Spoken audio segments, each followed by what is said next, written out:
Welcome to Ministry in the Age of AI. Really, really glad you're joining us. And you guys, a bunch of you are logging in. We've had a great response to this webinar. And I want to welcome you here today. I'm joined by Barna President David Kinnaman. David, always good to be together, isn't it? Hey, Carey, good to see you. It's great to see you too. Hey, as everybody jumps in, what I'd love for you to do is let us know in the chat where you're from and a little bit about your church. So we'd love to know your name, where you're from. Just let us know in the chat. We got a lot of people joining us, and who knows, you're probably going to meet somebody in your neighborhood, somebody that you know. And wow, we got India in the house, Saskatchewan. There you go. One of the very first ones from Canada, Indiana. This is scrolling fast, I'll tell you.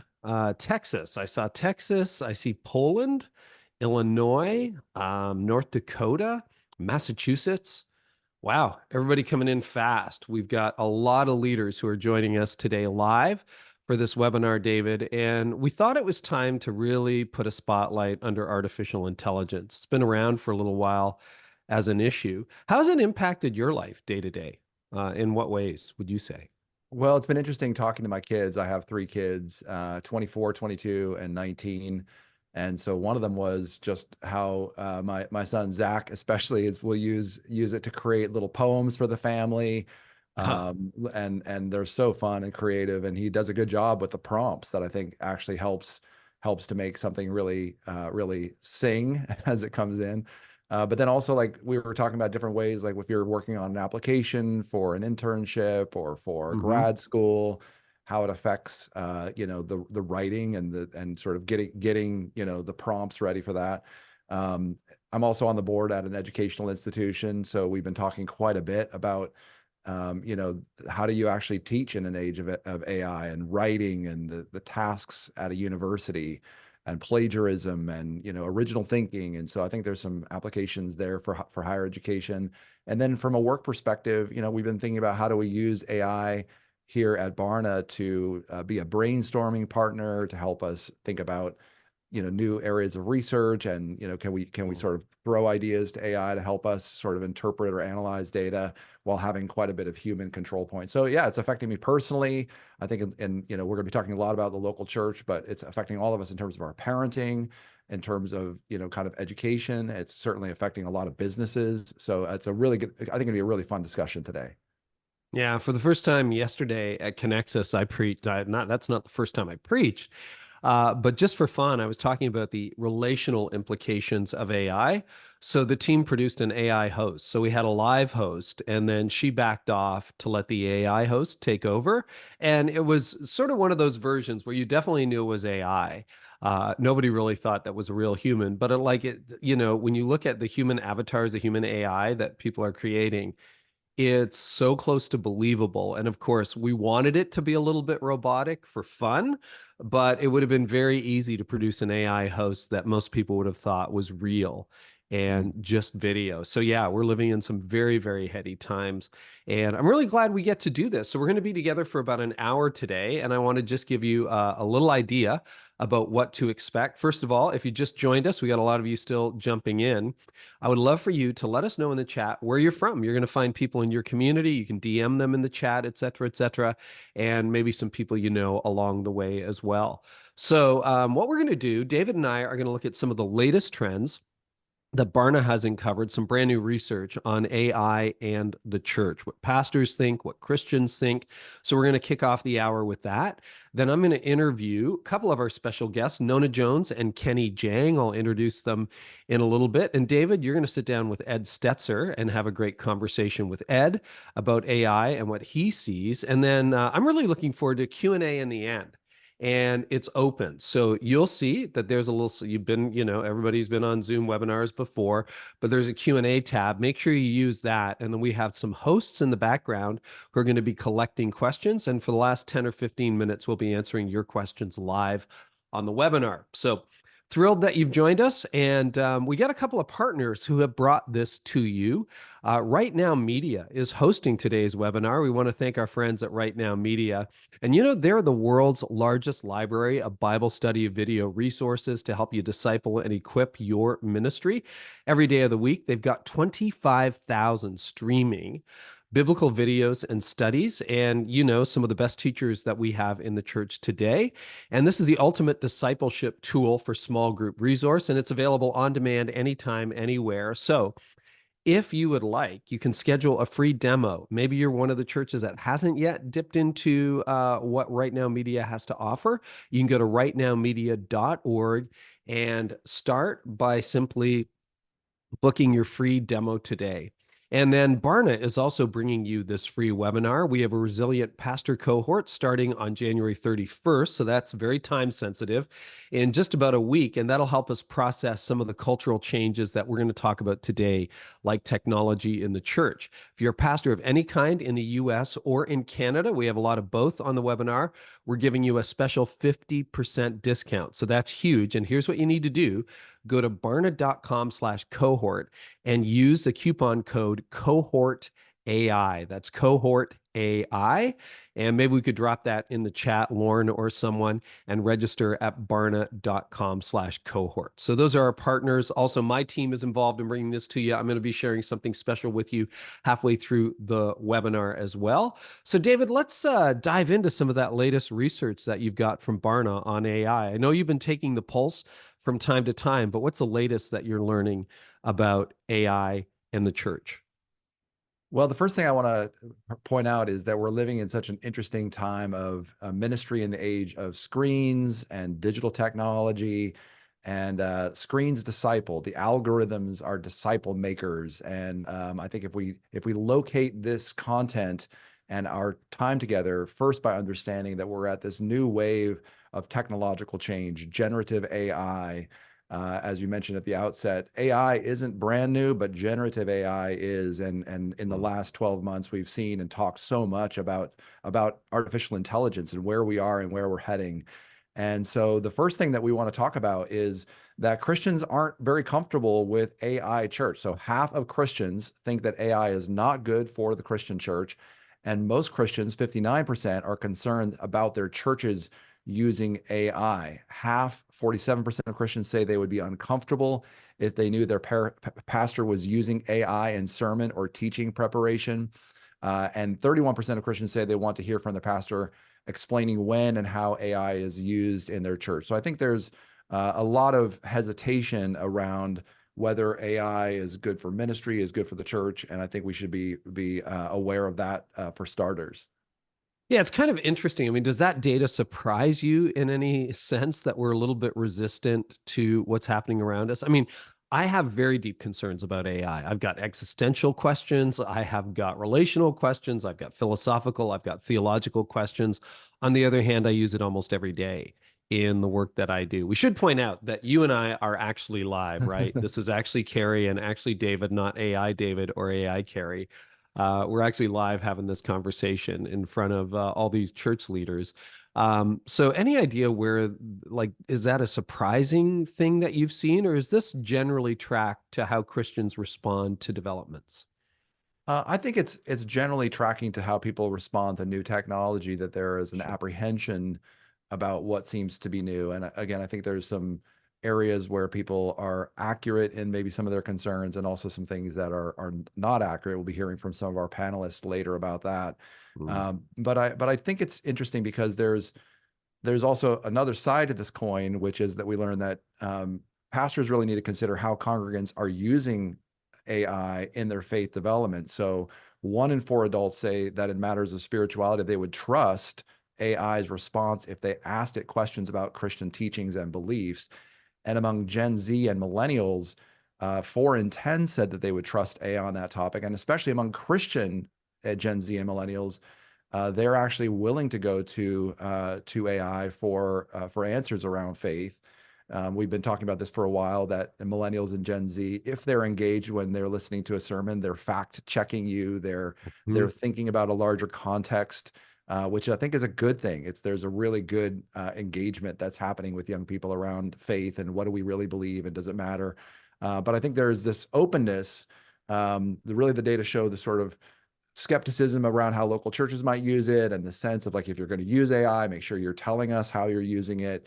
But there's also this openness to using AI in everyday life, whether it's about faith and spiritual questions, or whether it's, for, sort of, as we talked about earlier, like internship opportunities, or how to, plan your next trip, or other kinds of things that might make our lives a little bit easier. And so very fascinating data where young Christians are they're the most open to using AI to help them in their faith development. Well, a couple of thoughts on that, and then I want to get some of the other findings that you have in the new research, David. But I think one of the factors, and feel free to disagree, could be that a lot of people don't even understand how they're already using AI. So if you've got half of Christians saying I'm opposed to its use, it's like, well, have you ever used Siri or Alexa or Google Maps or that app that helps you plan your trip to Disney? Because that's AI, and Spotify is AI.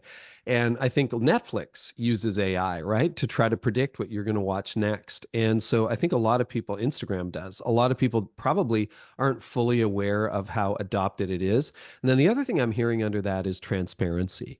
I'm very clear that if something I write has my name on it, or something I voice has my name on it, it's me. I've either edited it or wrote it from scratch or whatever. But every word I stand by. And to say I used it as a prompt, I used it for creativity, I used it for brainstorming, but these words are mine. I wonder, do you think that would go part of the way to addressing the 59% who are concerned about how their pastors use AI? I absolutely think so. And again, I Mm. think we're at the forefront of some really interesting new questions around how to do ministry. And I think what's a gift about AI is it's forcing us to take a step and sort of zoom out about how far we've come technologically in Mm. the last 10 years. I mean, do you remember what it was like to try to coordinate with someone to pick them up from the airport, or to, if you get, disconnected at Disneyland, you mentioned that a minute ago, like how you would find your people again, or, Uh-huh. those few moments where I forget my phone and I go to the store and I'm out and I'm like, I feel like I've forgotten my brain. And so whether we're really conscious of it, the last 10 years, the last 20 years in our digital context, the era of smartphones and wearable technology, AI is sort of the next wave of a transformational experience of what it means for humans to interact with technology. And I think it's causing us to think about, gosh, how far have we come? Where are we going? Even though we have been using AI in a significant way over the last number of years. So I think the church really has a responsibility to have a theology of technology, Yeah. to recognize that screens are discipling. And again, the great opportunity is that people are learning in all sorts of ways, apps and faith-driven content, YouTube channels, the Bible app and many others are coming alongside people throughout their weeks and intersecting their lives and giving them great content that a lot of times can be driven by AI. And again, I think this age of ministry and era of technology can be really rich and profound. The question is, how do we really do it, and in what way? And can we partner with younger generations who are more adept and more native to these technologies? I think that's another critical question as some of us of a certain age are wrestling with what the future of the church could be. Anything else? Any comment or any other data you want to bring to us before we invite some people on for an interview? Well, I think understanding that people are really looking for AI to help them in their lives, whether it's their work, whether it's for students, their learning. We even found that Gen Zers who are churchgoers half say they're looking to their pastors for how to use AI in their personal communication. So recognizing that AI is here, it is a part of our society now in a very present way. Younger generations are using it. They have a lot of facility with it. There's a lot of expectation to use it and use it well. And I think they're looking to the church for answers on how to think about this. It doesn't mean you need to become an expert, but again, thank you for joining us. Thanks for thinking alongside us. Thanks for Nona and Ed and Kenny and others who are going to be joining us today, to really think well and imagine what this future of ministry in the age of algorithms could look like. Well, I think too, just a final thought, David, preaching yesterday for the first time on AI and its implications for relationships. So we have 20 years of data on social media, and I shared with our church that we kind of know it's not going well. It's not helping people with their health. It's not helping with mental health, anxiety, depression, suicide, et cetera. And it's about to go to a whole other level. But I remember saying to the church yesterday, for those of you who are parenting, like get ready for the moment when your 14-year-old comes home and says, I'm in love with my AI. And the look on parents' faces was just like, or accountants in your congregation who are probably going to be among the first to lose their jobs to AI. Like these pastoral implications of what's happening, whether you adopt it or not, are happening in your church. And I'm really glad, as always, you're at the forefront researching this, surfacing issues, and trying to figure it out. So, David, we're going to come back to you in a moment, but I'm really excited to bring on a couple of our guests. I'm going to sit down with Nona Jones and Kenny Jahng. So Nona, I think a lot of you know, neither of these need a particular introduction, is a preacher, a business executive, author, and entrepreneur. She currently serves as the Chief Content and Partnerships Officer at YouVersion and has previously led at Meta as head of Global Faith Partnerships. She and her husband, Tim, are actually pastors as well at Church of the Open Door in Gainesville, Florida. Kenny Jahng is editor-in-chief of Church Tech Today and founder of AI4ChurchLeaders.com. He is a fully certified story brand copywriting consultant to churches and leads the artofengagement.org, a content marketing agency for ministries. He has created and managed performance-based marketing campaigns for brands such as the American Bible Society, Biblica, California Baptist University, Redeemer Presbyterian Church in New York, and the United Methodist Church and World Impact. So, Nona and Kenny, good to have you here today. Welcome. Thanks for having us, Carey. It's so good to see you, and it's great to be here with my buddy, Kenny. Yes, absolutely. We're going to have some fun today. We're going to have a great time. So, Nona, I want to start with you. A few years ago, you wrote a book that was heavily influential, and you talked about we weren't quite in the age of AI like we are now, was about social media. And you encourage people to say, don't think of social media, think of social ministry. This is how you do ministry. Is AI the same thing, or do you see fundamental differences with what's happening in AI?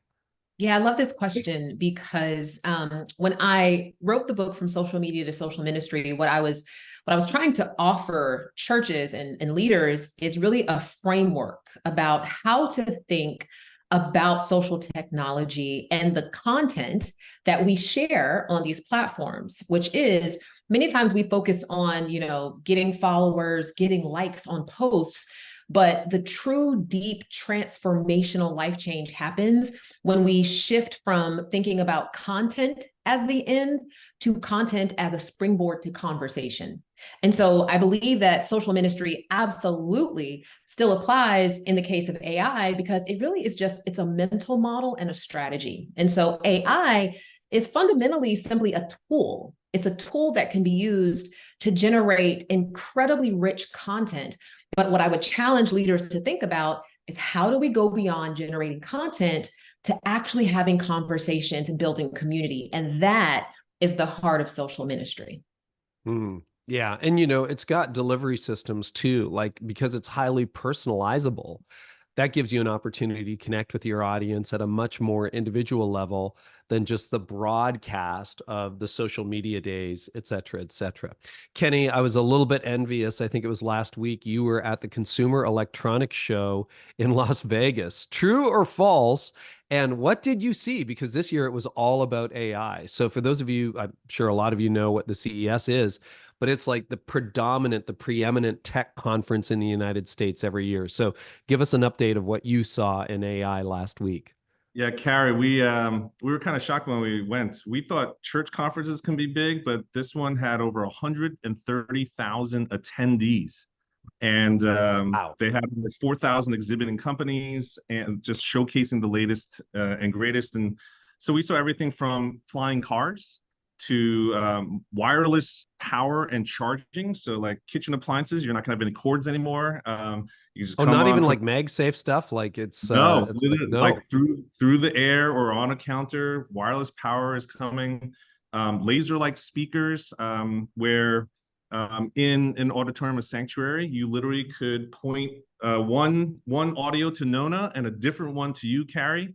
It's sort of like the Sphere, 150,000 speakers. Literally stuff like that is coming on a consumer level. And then also the AI stuff where, Alexa powered glasses, and Samsung has this ball that will follow you around with an AI robot. There's tons of things that on a very base level, like cars with ChatGPT interfaces, but also much more advanced things that are coming down the line that are not just ChatGPT, but AI is going to actually go off and do tasks for you, not just one little prompt and task back and forth. So lots of really interesting stuff. Mental health, all the health stuff is there's gonna be a revolution in health and mental health areas as well. Yeah. So I got to ask you, just first blush, scary, exciting, or a mix of both? Yeah, of course, there's a little bit of a fear. When is the machines going to take over? It's probably going to be a Tuesday at 3 o'clock. You should put that on your calendars.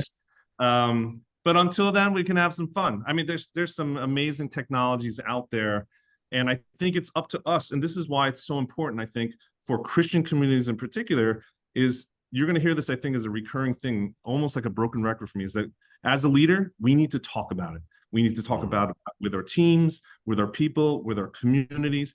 You don't have the pressure to be the expert yourself.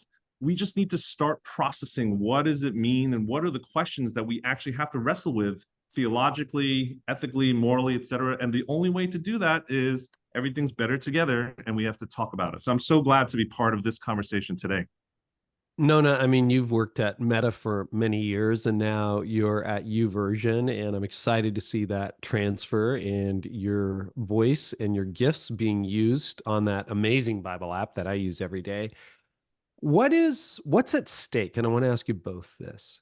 If church leaders ignore or are overly wary of AI, I think we're right to be wary, but there's almost, in some of the other data we've seen, church leaders, it's a big yawn, or it's like, yeah, that's not really important. We're just going to focus on people in the Bible. Like, what happens if we ignore this dialogue? I'd like your take on that, Nona, and then you, Kenny. Yeah, well, first of all, I think what Kenny said is absolutely right.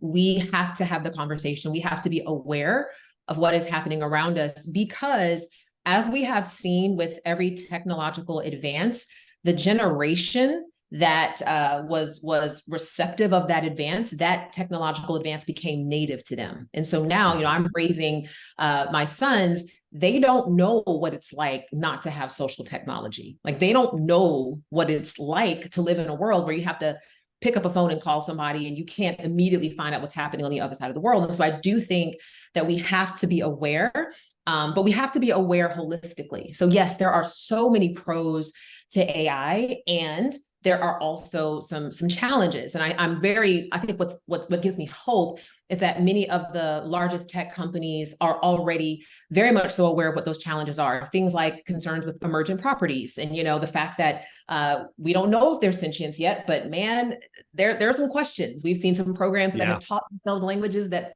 they were not programmed to know. And so the fact that I think so many tech CEOs are already concerned about those things is great, but we have to educate ourselves as well and not just expect somebody else to synthesize what this is, both the opportunity and the cost. Kenny, what happens if we ignore this conversation? Yeah, I think there's, honestly, if you think of, let's nerd out and think of a graph. I think the issues of felt need and ministry, the ministry needs of people in our communities have the chance to basically exponentially rise in so many different areas. Existential issues of when we laugh about it, but when AGI hits, when the nerdy term is called artificial general intelligence, and that is when the machine is smarter than us, when it can actually make decisions without us, it can learn and figure out things without us. When that happens, I think we need to think through as the church of what is our identity and place in this universe as a human. The Bible has ordered us at the top of the ladder in terms of intelligence. We have marked us as we're supposed to tend the garden here, and that we are the intelligence above everything else, and that's why we have dominion over everything else here. What happens when we're not the smartest? We're not the most intelligent thing here. What does that do to our identity? What does it do to when we are not needed for many jobs in terms of our significance and our meaning? And so I think that for congregations, there's going to be a lot of things that are coming down the line in terms of our own identity, our own purpose and meaning. And if we as church leaders don't help our people wrestle with these things, we know that it's only going to go to idols. And so I think that's what's at stake. And that I think we need to shore up and have these conversations now to wrestle with the ethics of it, with the moral implications, with definitions, et cetera. Carey, So the can I three of us, offer a oh yeah, thought go really ahead, quick? Nona. Because something that Kenny said really struck me, and that is we, I think, as church leaders, have to discipline ourselves to use these technologies as a supplement, not a replacement. And that is hard, because when you have something like Chat GPT that can literally write an incredibly good sermon, right? And you're just like, you know what, I don't have a whole lot of time. We have to discipline ourselves to see these tools as supplements to our calling, not replacements for our calling, because we could very well quickly get to that kind of that fulcrum where now we're kind of pivoting to the place where we're not the most intelligent species on earth, because we have outsourced our intelligence to technology. And so I think that is something we're going to have to restrain ourselves from in a very conscious way. So I just wanted to offer that.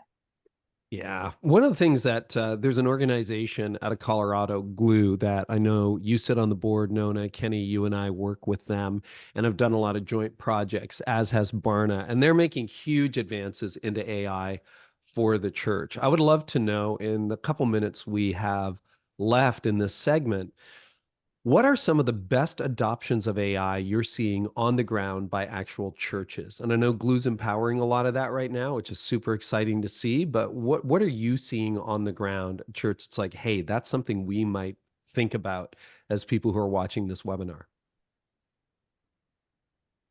Kenny, you can start.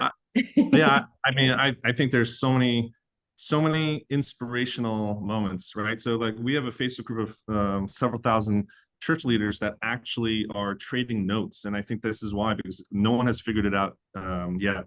But everything from the very simplistic thing of summarizing meeting notes, right? Everyone who wants to be the secretary to take the notes of our meeting and figure out what the action items are for team members and follow up.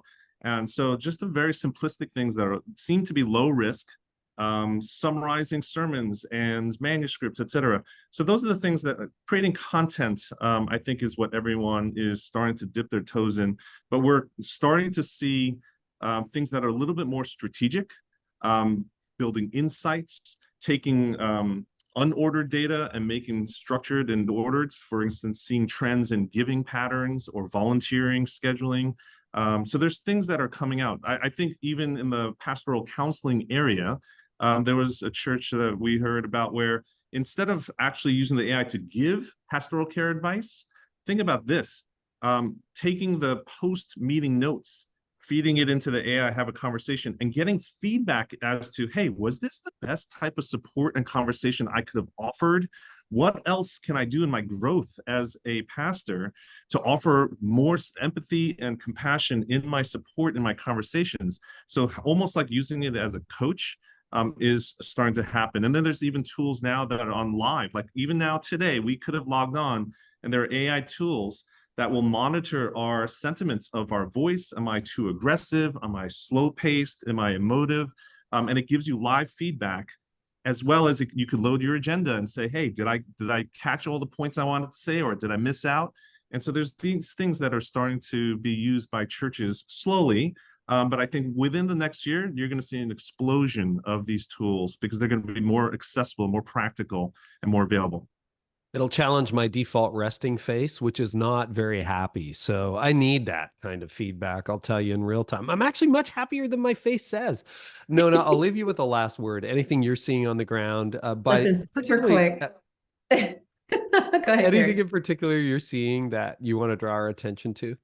Yeah, the only thing I would add, and I totally agree with everything Kenny offered, is I think one of the most powerful ways that we can use AI for ministry is from a generative AI standpoint is understanding how to conversationalize some of the more controversial conversations in society when it comes to the Bible. So things like, and again, you know, these are controversial topics. So it's like, man, how do you stand for X issue from a biblical standpoint? How would you have a conversation with someone who is wrestling with issues of identity and little things like that? Like, just because we struggle with these conversations, right? So it's like just having a resource that can help you think about the language around it to make it more conversational, that is deeply powerful, because we're searching for this. And you know what? A lot of times we're coming up empty. So that's one of the ways that I would recommend using it from a pastoral standpoint, is just how do you have these difficult conversations through a biblical lens that is relational? It's been super helpful for me on that too, particularly if I have a delicate people issue. I always had people around me who were better at that than me. But if I propose it to ChatGPT, and now there's all these ChatGPTs inside, all these GPTs inside ChatGPT, it's fantastic at telling me, it's like, oh, that's what an emotionally intelligent person would do. Yeah, that's right. Okay. Well, listen, Kenny, Nona, thanks so much for joining us. David, I'm going to bring you back on and would love to know what you picked up in that conversation. Anything really stand out to you, David? Kenny and Nona, thank you so much. Well, it's Kenny and Nona, man, I could just listen to you guys all day. Thanks so much for joining I us. feel like this should be a 5-hour webinar. I don't know. Like, you're barely scratching the surface, right? Yeah, no kidding. Well, a couple things. I want to encourage listeners that this is such an incredible era of ministry. We're seeing with some other research that it is an era of spiritual openness, that nearly 4 out of 5 adults are open to spirituality, open to God, open to something bigger than themselves. 44% of Americans say they're more open to God than since the start of the pandemic. More than 6 out of 10 millennials and Gen Z say that's true. And in ministry, we're trying to help find ways to get into people's hearts and minds. We have a very personal God, the ultimate, the expression of a personal sort of experiences to interact with Jesus and our Creator. And these tools, they on one way, and I'm showing my phone here, it's like, this is the closest thing that we have created to the Holy Spirit, our ever-present help in time of trouble, lost directions. We have sometimes I heard my pastor joke about this last week, Jamie Miller, say that someone joked that he has a phone-sized hole in his heart, and God wants to fill it.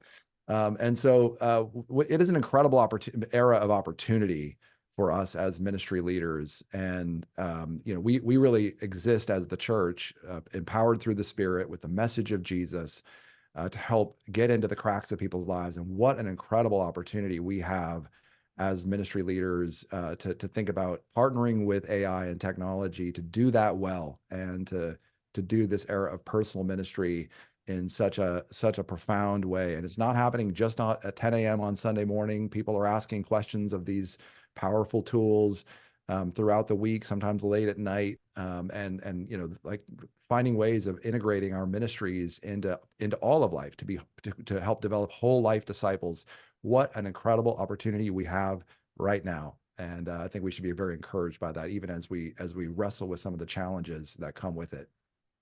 David, we'll be taking questions from participants, right? So toward the end of the webinar, we'll be taking your questions live, and we would love to hear from you on that. So you can just drop those. I see they're already populating. We got a few dozen in the Q&A tab, but we'll be getting to those in about 15 minutes or so. David, anything else you want to mention before we get to our friend, Ed Stetzer? No, I'm happy to bring on Ed. Let's do it. Great. Okay. Well, Ed, hop on in. And while we're waiting for Ed, I promised you something that I'm happy to deliver as well, which is we're thinking about the future at my company all the time. And we've got something called the 2024 Church Trends Guide. We developed it specifically for your team, and you can pick it up. We'll link to it. But you can get it for free by going to 2024churchtrends.com, and you can pick a copy for you and your team there. And Ed, welcome. Good to There are have a few you. things that warm my heart, like church trends. So it's always good to be mentioned right or after church trends. Let's go. That's right, Ed. Well, That's you're one of the right. voices we look to figure out what's going on and appreciate which it. way the wind is blowing. Yeah. I'll leave it to you two for the next segment. Sounds good. Well, Ed, welcome. Ed Stetzer, ladies and gentlemen. We're glad to have you here. Church trends is sort of like our love language, isn't it? It is. So Ed is the Dean of Talbot School of Theology at Biola University. He's a scholar in residence and teaching pastor at Mariners Church. He has planted, revitalized, pastored churches and trained pastors on 6 continents. And I'm guessing it's Antarctica that is the only place you haven't been. I really will do anything to have a day in Antarctica training church leaders, so people don't mention that every time. So if you're in Antarctica writing right now, call me, or watching right now, call me. That'd be great.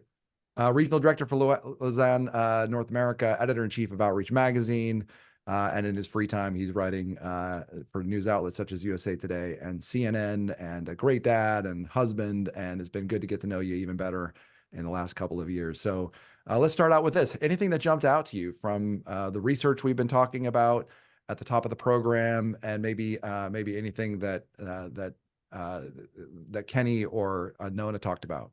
Yeah, so I've been scrolling even through the questions while we were having while you guys are having the conversation, and a couple things. I think we're early on in the place where people are like, what do we do with AI? And I don't think it's an inappropriate thing to have existential questions. We talked about singularity when AI is smarter than us and all these things that are here, and I think for most people those are very big looming questions. And I would say in those cases, we need to kind of put that in the category of other things, right?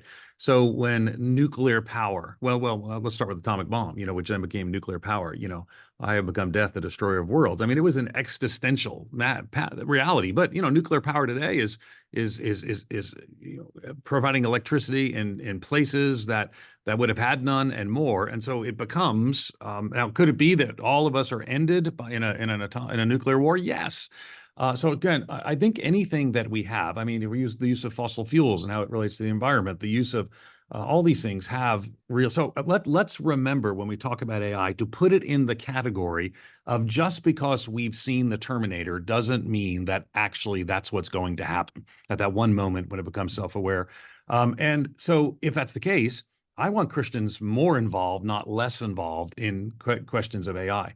Now, for some people, it will be in a thought leader space, and that's most of us we're doing research and we're helping Christians think about this. But we have scholars. I have scholars here at Biola University who are thinking deeply and engaging in conversations. David and I were in the same meeting where we're talking about AI with global leaders, zooming in, and people having how we're going to speak into this for the ethical ramifications. I guess I was also struck just by the questions, but most people just want to say, well, what can we do? I mean, how do we use this? And I think Carey rightly pointed out that the way you're already using it, is the way Instagram is picking your next reel. I mean, these things are all connected to that. But how then can we use it? So I think and I even see that in a lot of the questions. So I subscribe to ChatGPT's premier version and Midjourney. And so I just went through and I looked over some of my, it saves all your questions. And I would say that I'm using it for some of the things you've already mentioned. I'm using it for idea generation. I'm using it for research purposes. I'm using it to do things like that. And so what I would say is the pastors and church leaders that I know who are using AI well are sort of seeing it as like a superpower to find additional things that when they find it, they're still a bit wary that it's accurate. And because, if you find Ed Stetzer quotes on the gospel, it uses, I see a J.D. Greer quote on the gospel that's attributed to me, things of that sort. So you have to be a little bit wary about it. But boy, I would tell you that when I'm right now, I'm preaching this weekend, I'm preaching on faith and science at my church. And if I were to type in and say, find me some quotes from scientists, Christians who have talked about how faith and science relate. And boy, all of a sudden, I got 15 to 20 quotes that have appeared here. I got to verify every one of them, but I can use it for that kind of research. I don't have it. I think when I'm teaching and preaching God's word, that's part of my job is to wrestle through. I'm familiar enough with the biblical text. I should be able to wrestle through the biblical text. But boy, for illustrations, for quotes, for other information like that, it's a very helpful tool. And I could give other examples as well, just literally just by going down the left side of my ChatGPT account. I can see different things that are listed all the way down here. That's great. What I think you're sparking lots of good practical ways of thinking about using it. Any other ways you might think about sort of youth ministry or working with young people or 20-somethings, thoughts about how churches can integrate sort of this AI ChatGPT into their ministry philosophy or into their practical set of tools? Yeah, well, as we learned in our meeting that we were at, David, at Biola, young adults are already overwhelmingly using. I think Nona said earlier about being a native in this. So they're going to be kids maybe a little younger than mine, but they're just going to be native in AI. And so part of that is to teach them ethical use of this. Because AI in some ways, particularly we're talking about a specific kind of AI here. We're talking about large language models, right? So, in a sense, it's kind of a giant plagiarism machine that basically reads everything on a topic. And that's why it would put J.D. Greer's quote as me, because I probably was writing the forward to a book, or he wrote something on mine, and they put them together, but it all gets swooped up into it, and then it comes back out. So you need to, and I do anticipate, by the way, that you will have significant lawsuits from intellectual property providers, particularly. We've already seen that with some news providers saying you can't just take our stuff and mix it together and regurgitate it back out. So I'm sure we'll have some of those things, but I do think that for people who kind of grew up on this, one of the early things is that there was an article in The Atlantic that there's this arms race and schools are losing. Students are just using AI for things and schools are losing the arms race. Well, it's kind of catching up in some ways. We have, just so you know, if you're a student, we have detectors now that can actually tell if you're using AI, and it comes up as this is AI generated. So what I want to do is I want to help them have ethical use, but it's kind of like when you can have anything you want. You then choose to say, well, what do I really want? And I think that's the stage that we're at. What do I want that's better for me? And I guess I hate to make a comparison that may be offensive to some people, but in pornography, you can press a button and find anything that you want in pornography. Or you can say, I'd like to be in a relationship with my husband or my wife and to value sex and sexuality in the context of that. So you're making a choice of saying, all this is out there, but this is better. And I would just say, intellectually, when it comes to AI, we need to make the choice that all this is out there, but it's also better for me to develop as a thinker, for me to develop as for example, as a writer or as a preacher, and to use that as a tool. Don't let AI be your goal, but use it as a tool to help make some of those things better, if that makes sense. Yeah, that's good. What are practical guardrails you'd advise as we use these tools? I mean, you're kind of talking about some of them, but are there specific ways you'd sort of have some sort of guardrails in mind as you lean in on some of these technologies? Yeah, so I would never, again, part of it is, I'm a pastor and I teach pastors and church leaders at the Talbot School of Theology. So part of the guardrails for us is that we want to be certain that our students actually develop in their thinking skills, their biblical engagement skills, things of that sort. So like literally AI can bypass that. It can rewire the learning process because you end up with the end product. So for us, we want you to go there's a phrase and goes back to like when you were a kid in elementary school. You got to show your work. You got to show your work. You can't show your work with AI. It all happens behind the box. And if you can't show your work, you don't understand how you got there. And so I think the challenge with AI is that, and this is why I think like liberal arts is going to become more important. We need people who can think their way through a situation, not just regurgitate AI, because here's the thing, everybody's going to be able to regurgitate AI in about 6 months to a year. It's just it's going to be it's already ubiquitous, but people are picking up on it, et cetera, et cetera. I really want people, and this is in the education sector, we want students who can actually show their work and think their way to a decision, not just prompt their way to a decision. It's a big distinction between thinking your way to something and prompting your way to something and using AI as that tool. Which seems like exactly the role of Scripture, and kind of at the heart of God's revelation of Himself in the person of Christ and in the Scripture, what He is inviting us to think our way, to discern ourselves, our way, to go with God in that process. Any other final thoughts as we sort of wrap up our time? Anything that you feel is a burning issue for us to be considering? Well, just cautiously, with all the cautions, if someone's just watching a clip of this later on and you didn't hear some of the cautions earlier, or even cautions from other people on the panel are talking, is that there are, you're not hearing a full-throated embrace, non-critical embrace of all things AI.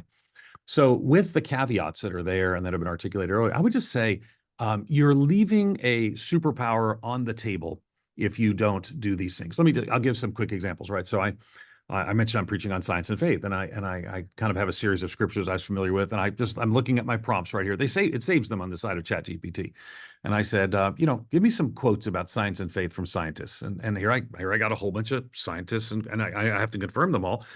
Or for example, I recently did my stepfather's funeral, and he was an Eastern Orthodox priest, and I don't know anything about Eastern Orthodox services, but my mother asked me to do the service. So I typed in, I said, explain or describe a typical Eastern Orthodox funeral service, and I could look through and I could see what's there. Or even something, I was actually speaking to a denomination in Fort Wayne, Indiana, and I said, give me some Fort Wayne dining options that are ultimately there. And so all these things are listed. I'll give you one other thing too. You can also, depending on the program, I wrote an article on the legacy of Chuck Smith, the founder of Calvary Chapel. A lot of people learned about him in the movie Jesus Revolution.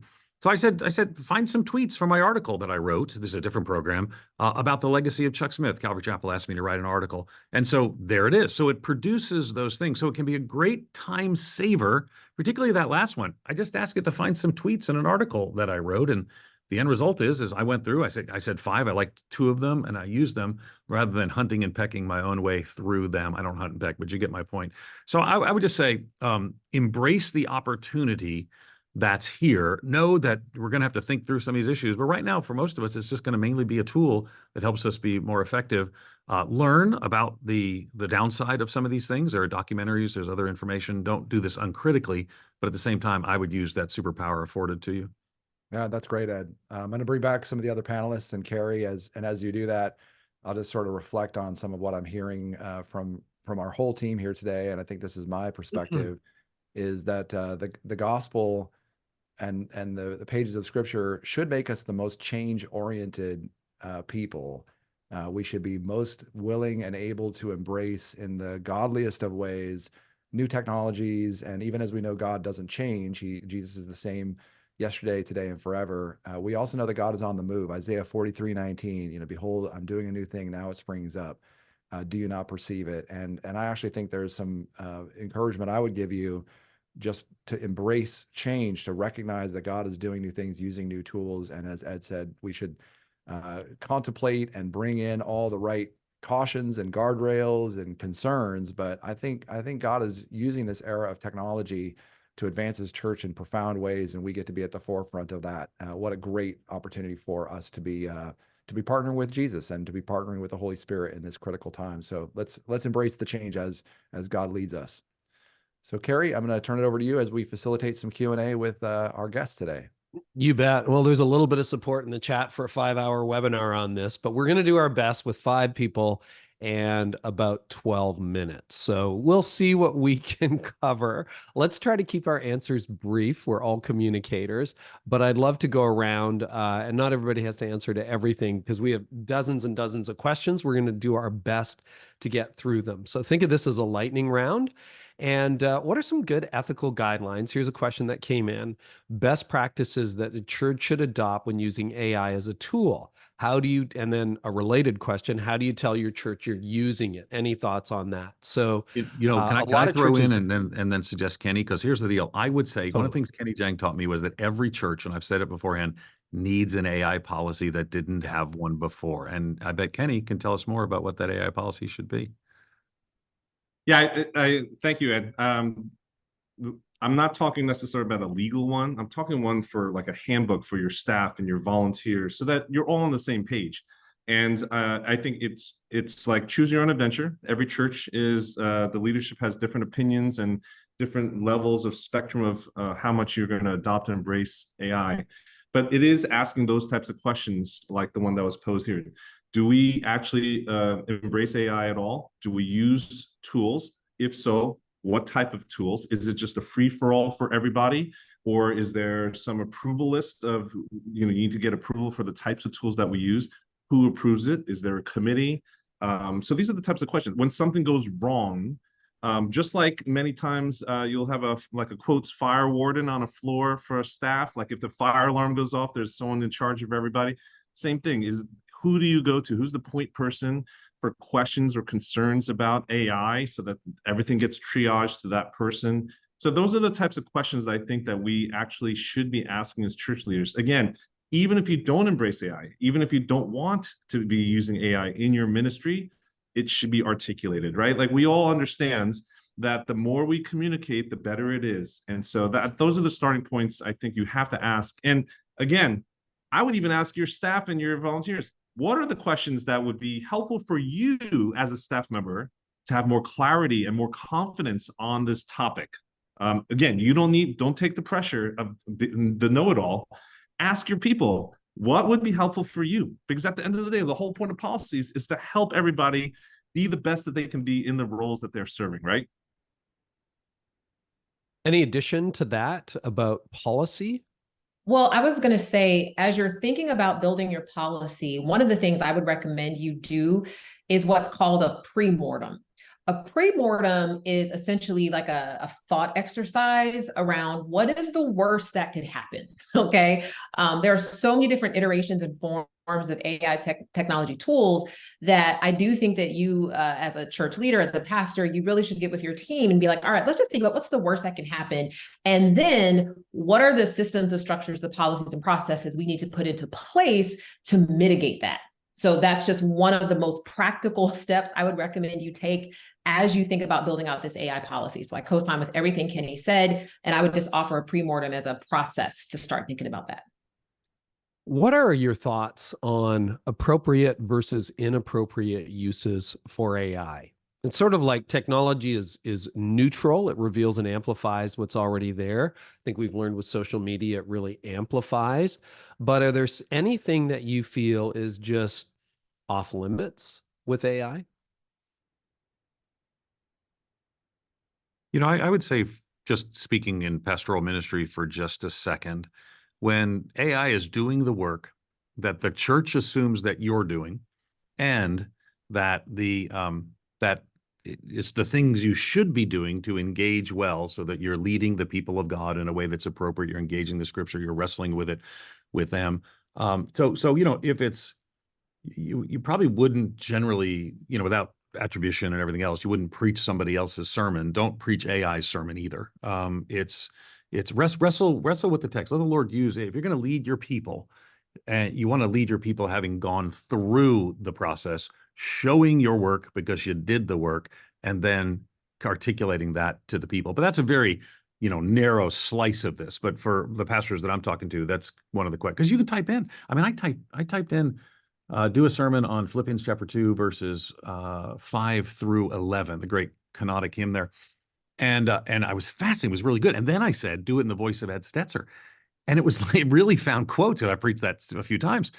And I was like, wow. But the Lord I wasn't preaching that sermon, but I don't know that if I was preaching, you know, to my congregation every week, I'm not, you know, if I'm a guest speaker somewhere, I repreach sermons. I know that's probably not news to people. I've been with all of you, and you have all said, I've heard you say the thing somewhere else that you said. But man, when you're feeding the congregation, go through the journey with them, so that brings integrity to it as well. But that's a very narrow. I'm sure there's other people who say about other ethical considerations. I just gave one specific example. I think one of the considerations that I think about with technology and AI is what it represents for the unique things that only a church can do, only a community of Jesus can do. And so how do we differentiate ourselves from the kinds of other communities and other aspects of our culture, especially as they're becoming increasingly tech empowered? And one of them is community. One of them is that people want to be in close, you know, sort of mutually beneficial, transparent, open relationships, so that they can know how to discern what God is saying to them in their lives. So community becomes such an important aspect of how we can compete effectively, if you want to use that term. We did a study for MOPS, now called the MomCo, where we asked moms what it is that they look most for from the church, and small groups and community were at the top of their list, way ahead of teaching and preaching. They need community more than they need content, and they need content. But so community is, I think, an important part of what a church can do to show up in an era of technology to be better than what you can get elsewhere. And just to double click on that, in particular, the church should be a place of great personalization, where we are really known and seen and understood better than we could know ourselves. And that is something that is very hard for us today, because these brilliant technologies are competing at a level of personalization that a lot of churches really aren't doing a very good job at. We kind of find a way to usher people in and out of our buildings and programs, and we don't actually know them as well as I think a true Christian community could do. And so I think we have to compete at sort of the level of community, recognizing that personalization is one of the great threats to what the church can do at its best. I want to see if we can squeeze in one more question, because this one is very close to my heart, and I think it's important. And by the way, for the last few minutes of this webinar, here's what I want you to do. For those of you who are joining us live, enter the name of your favorite app, AI app that you use, and tell us why you like it. Okay, it's a great time for shared learning as well. I'm sure we'll get 1,000 different answers because there's startups literally every day in the AI space. But the final question I think is very profound and deep. Is AI replacing relationships and people having relationships with an AI bot going to be a more prominent issue going forward? Will we see people replacing real life relationships with AI relationships? What are your thoughts on that? Yeah, I think we're going to see, especially when, like the CES conference I talked about earlier, where we're starting to see humanoids, right? Like Yeah. Elon Musk has started to put out humanoid robots. And when you put that with artificial intelligence, I think the future is going to be amazing. Now, one of the things that I would say the notion is for the church is we should look at AI like a co-pilot. One of the metaphors I always say is think of it as your smart seminary student intern. And how would you actually delegate and work, co-labor with your intern? You would never like totally give an intern the assignment to write your sermon for you and then preach it without you even reviewing it or helping or mentoring that intern, right? So we shouldn't do that elsewhere. So instead of thinking of it as like just something that you're going to delegate totally to, you need to think of it as a co-pilot versus autopilot. So when we release things on autopilot and it takes over the relationship for us, and you say you have a chatbot, we don't necessarily want to have that default that says we're going to use AI to replace and substitute the human relationships. I think there's many ways we can actually augment and support and have portions of it, but I think the notion is think of AI more as a co-pilot and not as autopilot. Hopefully that makes sense. Great. I would also offer that I think one of the most important advantages that the church can and should have in the next century, next millennia, and I'll go back to a comment David made earlier, is that we should be the place where people know they're going to have authentic relationship. Regardless of how digitized the world becomes, there is always going to be a human need, a human craving for authentic relationship. And we saw this through the pandemic, how as people were isolated and, they were running into social media at high levels, post-pandemic, people were craving that literal human connection. And so I think what's going to make us a distinct value to people is knowing that technology will be a supplement, but not a replacement for human connection. And so we have got to keep that top of mind, is that we will be the place that people can always count on being pastored and loved by human beings who will get in the muck and the mire with you to help you grow and feel connected. So I do believe that is going to be important. Yeah, and I would just 10 add, seconds, I think final word. Oh, sorry. I would say that, Nona, just building on what you said, so important because AI can be a tool to help lift off some of the other things so we can focus on the most important things. Let's make sure it's that.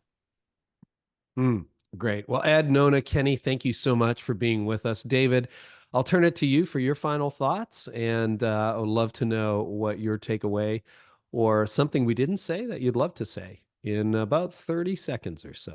Sounds good. Well, let me add my thanks to the team on screen and behind the screen for hosting and all of our partners. And again, my encouragement is that in this era of great change, that God invites us to be pilgrims with him in this season. And what an incredible time, what a privilege it is to be doing ministry in this era of great change. And I get really excited about it. There's so many cautions, as we've laid out a few of them. But what a privilege it is that we get to partner with Jesus in these times of great technological change and advancement of the gospel. I agree. And the conversation's been amazing. Hey, just a note, some of you are asking, is this available? Yes. And you will be getting an email when you registered. We will send out links and everything we talked about to you over email. So keep your eyes peeled over the next few days. You'll be hearing from some of our partners. I just want to say too, when I wrapped up the sermon yesterday, I was shocked to discover that the head of AI for one of the major tech company was sitting in the front row of the third service. And she came up after and we had a conversation and she said, she's a Christian. We don't have enough Christians in this tech space. And to go back to where we started, I think if 51% are like, I don't want to hear it, I'd want us to rethink it, because theologians and philosophers should be leading this conversation, not falling behind. And if our church doesn't thoughtfully and meaningfully engage with what's going on right now, I think there's just too much at stake. So, David, I want to thank you for all the work you do at Barna. Did you know, those of you who are still with us, Barna and Gloo are offering an AI tech and ministry channel on Barna Access Plus, which is cool. We'll send out the link to that. And to get the latest data and resources, you can subscribe to Barna Access Plus at barna.com/access. Now, usually it's 1 month free. It's 2 months free, because you stayed till the end, if you use this code AI 2 months. That's AI 2 months when you subscribe today.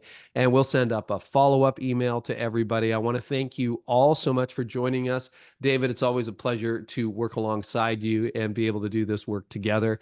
Thanks for helping us think through the things we need to be thinking through. Thanks to everybody who made it to the webinar today, especially those of you who came live. Your input has been so helpful. Really grateful for you. And thanks for joining us today.